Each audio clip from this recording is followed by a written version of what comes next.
5,000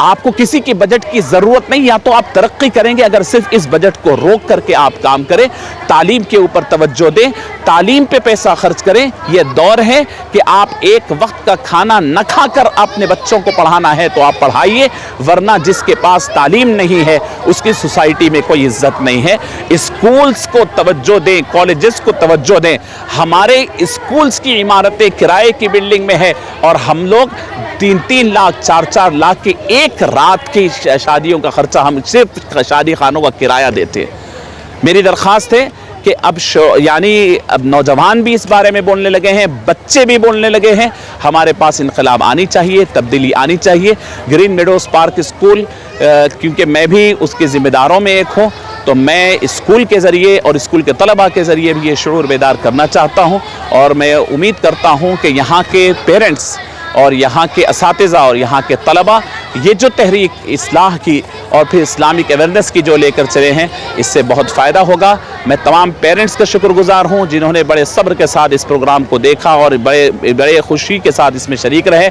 اس کے اندر بہت سارے چیزیں تھیں. آپ دیکھیے کہ نماز کارنر بول کے لگایا گیا تھا. اس کے اندر آپ تھوڑا سا بتائیے, ادھر نماز کارنر بول کے وہاں پر اسٹال لگی ہوئی ہے. بتایا جائے گا کہ یعنی پیرنٹس آئر کے نام سے وہاں پر بنایا گیا ہے, کہ اس کے اندر تجوید کارنر کے نام سے کہ آپ تھوڑی دیر 2 منٹ کے اندر آپ کو تمام چیزیں بتلا دی جائے گی. ایسے تمام یعنی اسٹالز بھی لگائے گئے, فوڈ کورٹ بھی لگائے گئے, بہت ساری چیزیں یہاں پر کی گئی. میں گرین میڈوز پارک اسکول کے تمام اسٹوڈنٹس اور تمام پیرنٹس اور پھر تمام اسٹاف کا شکر گزار ہوں.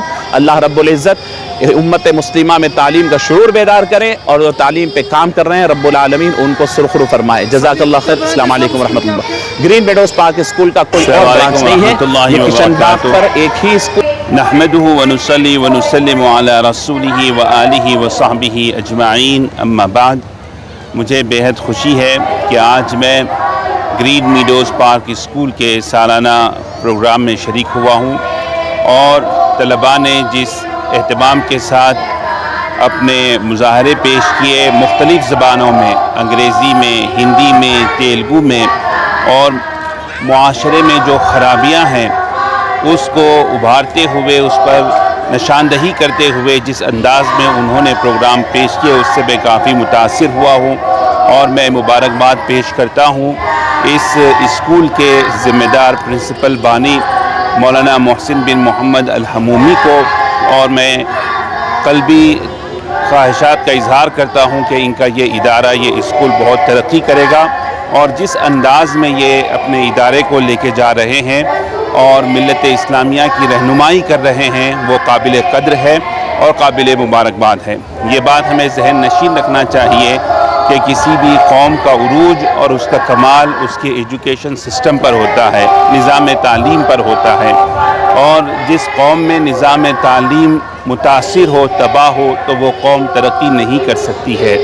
میں شخصی طور پر محسن بن محمد الحمومی مدد اللہ العالی کو جانتا ہوں, اور میں مختلف مدارس اسکول کے ذمہ داران سے بھی واقف ہوں, اور میں نے دیکھا ہے کہ وہ کس طریقے سے اپنے اسکول پر وہ محنت کرتے ہیں, دلچسپی لیتے ہیں, روزانہ محنت کرتے ہیں. اور آپ یقین جانیں کہ جس طریقے سے وہ اپنے اساتذہ پر نگرانی کرتے ہیں, اور طلباء کے لیے جو نصاب مقرر ہے اور روزانہ لیسن پلان جو بنتا ہے اس کے اوپر انہوں جو نگرانی کرتے ہیں, اور بچوں کے اندر جو خامیاں ہیں, سلیبس ہے اس کی تکمیل پر, اور بچوں کے اندر جو خامیاں ہیں اس پر ہر سطح پر وہ روزانہ میٹنگ کرتے ہیں اور وہ روزانہ نظر رکھتے ہیں. تو بہت کم مدارس میں اس قسم کی توجہ دی جاتی ہے, اور اگر اس قسم کی صورتحال اور اس قسم کی نگرانی میری نظر میں اگر دینی مدارس میں آ جائے تو ایک عظیم انقلاب آ جائے گا. تو میں حد درجے متاثر ہوں مولانا محسن بن محمد الحمومی مدد اللہ العالی کی توجہ اور ان کی نگرانی سے, یہاں تک کہ میرا خود ارادہ تھا کہ جس طریقے سے وہ یہ نظام چلا رہے ہیں, میں 8 دن جاؤں ان کے اسکول میں بیٹھوں, 2 گھنٹے سرو کروں, اور میں دیکھوں کہ وہ کس طریقے سے یہ نظام چلا رہے ہیں. تو تو بہرکیف میں حد درجے متاثر ہوا ہوں، اور میں اولیاء طلباء سے بھی مبارکباد پیش کرتا ہوں کہ جس طریقے سے طلباء نے مظاہرہ کیا ہے وہ قابل اطمینان ہے، اور اس سے اندازہ ہوتا ہے کہ ان کے طلباء میں کیسی اسکلز ڈیولپ ہوئی ہیں اور وہ کیسے تعلیم یافتہ ہو رہے ہیں، اور یہ اسکول میں جو طلباء ہیں شریک ہو رہے ہیں ان کا مستقبل روشن ہے اور تابناک ہے، اور انشاءاللہ تعالی ان کے مواقع بہت اچھے ہوں گے۔ تو ان کے لیے بہت اچھے توقعات ہیں۔ اللہ سے دعا ہے کہ اللہ سبحانہ و تعالی اس اسکول میں ترقی عطا فرمائے، اس اسکول کی حفاظت فرمائے، اور آپ اولیاء طلباء کے لیے بھی میری دعائیں ہیں کہ آپ جو ہے محنت سے اپنے بچوں کو بھجوائیں اور اس کے اپنی اولاد پہ توجہ دیں اور ان کی تعلیم کو پریورٹی دیں اور وقت پر اپنے بچوں کو بھیجائیں۔ وصلی اللہ تعالی علی خیر خلق سیدنا محمد وعلی آلہ وصحبہ وبارک وسلم اجمعین والحمد للہ رب العالمین۔